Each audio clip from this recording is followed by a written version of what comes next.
Ellie. And I'm Nola, and you're on LearnPal. Today we'll be showing you how we made our own obstacle, and I'll show you how to do it. First, we gotta run all the way here, and then there's this blue line where you have to stay on it, and you don't fall off. And then we have to jump, jump, jump, and then we stay here for 5 seconds.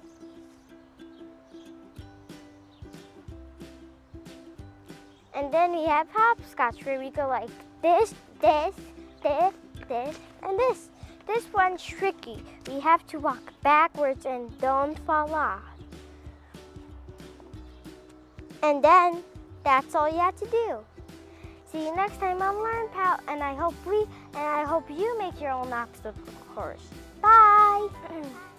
So we thought it would be really fun to go backwards on our little Obstacle. obstacle. And I'm going to show you how it's done. So we're going to walk backwards on the line. This is so And then you have hard. to do hopscotch backwards. So you go like this, this, and then this, this, this. And now we have the stop sign.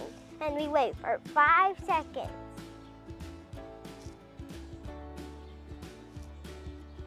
And then we have to jump backwards. And then you have the curvy line. This is kind of like straight line walking backwards, but now you have to go curvy walking backwards. And then run back. And then we're all done. See you next time on LearnPal.